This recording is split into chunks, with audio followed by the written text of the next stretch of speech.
গণমাধ্যম প্রতিনিধিদের wedge board বাস্তবায়ন, চাকরির নিরাপত্তা এবং দ্রুত একটি কার্যকর স্বাধীন গণমাধ্যম কমিশন গঠনের তাগিদ দিয়েছেন প্রধানমন্ত্রী তারেক রহমান। একই সঙ্গে গণমাধ্যমকে সত্য ও বস্তুনিষ্ঠ সাংবাদিকতার পথে এগিয়ে যাওয়ার আহ্বান জানান প্রধানমন্ত্রী।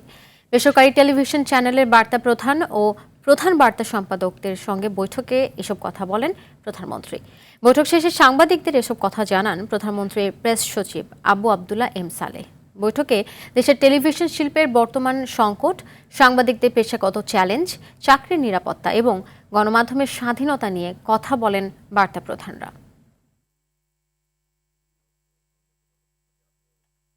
মাননীয় প্রধানমন্ত্রী প্রত্যেকে একটা কথা বলেছেন যে আমরা চাই না সারাক্ষণই আমরা রাজনীতি নিয়ে কথা বলবো। শুধুমাত্র রাজনীতির কথা না বলে আমাদের অর্থনীতি রয়েছে, সমাজনীতি রয়েছে, আমাদের মানবিক মূল্যবোধগুলো রয়েছে। স্বাধীন গণমাধ্যম কমিশন গঠন করার ব্যাপারে একটা আলোচনা হবে।